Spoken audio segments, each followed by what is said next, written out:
Lesson 6 is entitled, It's All a Balancing Act. It is like a balancing act. We've got to keep things in balance. Our family, our college work, our school, our education, and work as well. Because most all of you are going to have a job. By Henry David Thoreau. It's not enough to be busy, so are the ants. The question is, what are we busy about? You've seen the ants, they're always busy, they're hard workers. Those little critters. The story of the Mexican fisherman. There was an American investment banker, and he was at a small coastal village in Mexico, and a little village, and when a small boat came up and docked, and a Mexican fisherman got off, and he made a comment about the fisherman's, good catch. He had some large yellowfin tuna. And he said, well, how long did it take you to do that? And the Mexican fisherman said, oh, just a little while. Well, why didn't you stay out longer? Well, I've got enough to feed my family. I'm good. And then the American said, well, what do you do with the rest of your time? He thought about it. He said, well, I sleep in a little late. I fish a little, catch what I need to meet our needs. Then I go home and play with the kids a while, take siestas with my wife, Maria. I go down to the village later that evening, take a stroll, drink some wine, play guitar with my amigos. And the American scoffed. He said, I have an MBA from Harvard. I can help you. You should spend more time fishing, and with the proceeds that you get from the sale of that extra fish, you can buy a bigger boat. And then catch more. And then with the proceeds with that bigger boat, you can buy quite a few more small boats. And then soon enough, you're going to have a fleet. And instead of selling your catch to a middleman, you could then sell directly to the processor. Eventually, you could own your own cannery. You could control the product. You could then control the processing and the way it's being distributed. He said, of course now, you would need to leave this small little coastal village, probably go to Mexico City, and then perhaps on to LA, and eventually New York City, where you could run this enterprise. The Mexican fisherman said, well, but how long is all this going to take?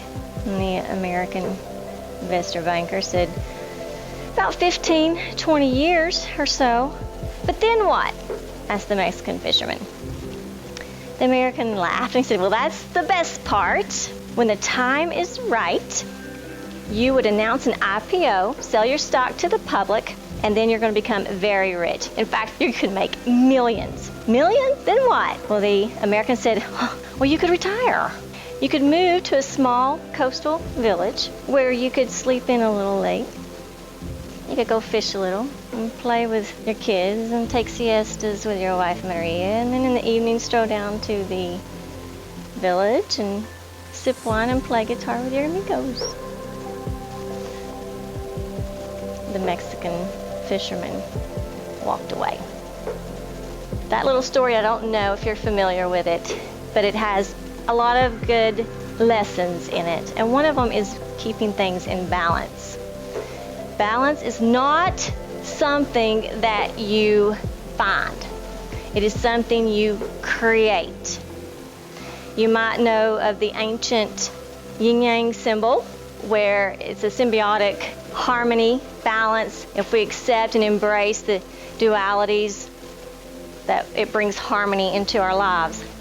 In your college journey, there's like a huge shift to becoming self-reliant. We've talked before about becoming the decision maker, where you're in the driver's seat of your path, your journey.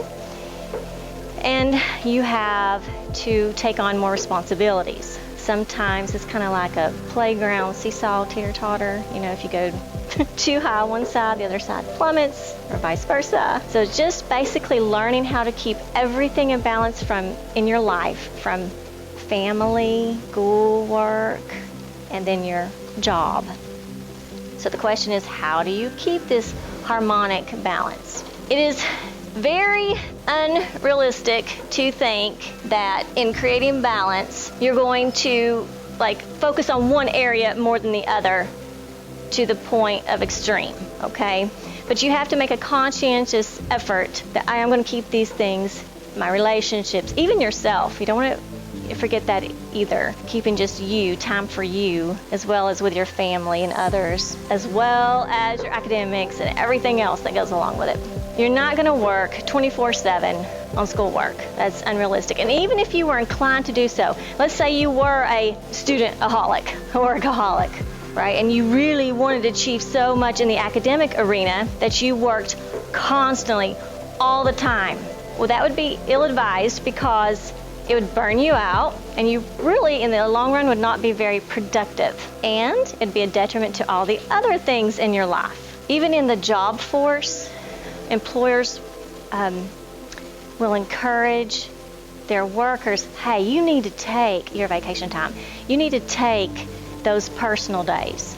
Because they know, I mean, they're the big guys, they're owning the company. They know that if workers do take a break from job, just in your case it'd be academics, that you're going to be refreshed, rejuvenated, be more productive when you return. Now it's a little different when you're in college. You have to schedule enough time to complete your work, as we've talked about, scheduling, but not 24/7. If you have it scheduled in your calendar, your set times and your study block times, a consistent schedule and a routine for class, and being a student-aholic does not make you a hero. One of the biggest pieces of advice that I can give you is to make sure that you balance your schoolwork with your social life. And the best way is to know that you're going to take a break at times from your schoolwork. But again, plan when you do your social times. Plan for that, because there's a habit. If you start skipping schoolwork or skipping your study times, it does become habit that is hard to break. So it's okay to go out and have fun with friends. In fact, you should schedule them. I hope you understand that. And forego the party nights. Just eliminate them. Because what's usually associated with those party nights are picking up bad habits. You don't want to get involved in situations that are going to hurt you.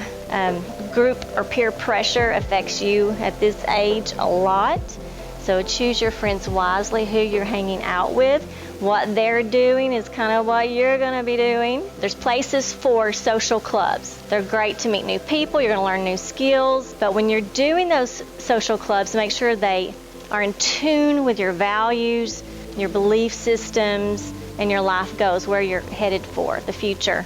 I say either don't do it your first year in college or your first semester at least, or just choose like one, because they do take up more time than they maybe say they will, and everything else is vying for your time as well. Work and finances, huge part of growing up, living in the real world. So the job that you choose, and most everybody has to have a job for paying those bills. You got student loans, some people that you have to worry about that, or if you've got a family you're trying to take care of, or you need the money coming in. So when you're choosing a job, make sure it is consistent and you're able to utilize your school schedule with it. Okay, it's favorable to your school goals. And when you schedule the work time, your job time, you're going in for job, but you have to schedule time to get dressed or prepared for your job, whatever it is, and your travel. You forget about that. Work as little hours as possible to meet your financial obligations. So you don't want to overload on work. I know it's tempting to have that extra money beyond the expenses that you're paying to go shopping or whatever you're going to do, or buy a better car, but be careful that it's not interfering or affecting how you're doing with your family or how you're doing in school. And you need to know a budget. So find some resources that will help you develop a budget. You have to know your income to spending ratio, your income to expenses. How much money are you actually spending on food? And there's rent, utilities, cable, sometimes trash pickup. So you need to find a workable budget that you can manage. Then family and life and relationships, the third part that I include in this keeping everything in balance, the family life. This includes the significant others in your areas of life. It's the core family or relationships close that you have with others. You don't want to leave them out. You need them and they need you. They support you. Hopefully they do support your education goals. That's big. And what you can do to help them continue to support you, yet you include them, is they have to know that you have time for them too.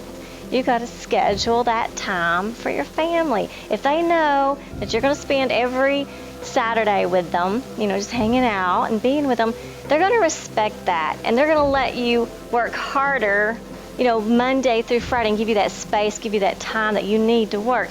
But also include them in your college stuff. Like, they could look at your PowerPoint and edit it for you. Or over the dinner table, you could discuss what you learned in class. And just so include them as much as you can in what's going on, because they're curious, they want to know, they care about you. Helps reinforce what you're learning, and maybe they can help you too. Like I said, they can help edit some of your work. And don't leave out yourself. I had to put this in here. You must take care of yourself. You know why? So you can take care of everything else. If you're not taking care of your health, your wellness, your stress, your attitude, then everything else is going to suffer in your life. So you have to make sure you're rewarding yourself too. I've told you before, I pick a day that's just for me. It's my time to refresh, rejuvenate, focus on my health, and do what I need to do for me so that I can be the best that I can be for my family and for my career. So in a quick summary, keeping everything in balance, we need to strive to maintain that harmonic balance between everything. And again, it's first of all knowing that you have to keep the balance, right? But then you take those actions to do so. Decide if social organizations are right for you. Plan positive activities with your friends. Evaluate the least number of hours that you can work and still pay off all your expenses and have a little bit of a cushion that you can save up. Develop a sensible working budget. How do you know, unless you've thought about it and written it out, how much you're spending and how much is going out? Money's coming in and money's going out. Are you keeping that in balance? How many of you in here, just show of hands, have done a budget? And that budget it's a moving thing. So if more money comes in or more expenses, you need to adjust it as you need to. Family is a top priority in life. Don't leave them out. Plan a schedule that will help you to maintain that balance with them, and they know that you're there for them too. And don't forget, always find time to take care of you so that you can balance everything else. Too much of anything in life can throw us off balance. At the same time, too little of the important things can do the same thing. Remember the story of the Mexican fisherman. Love that story.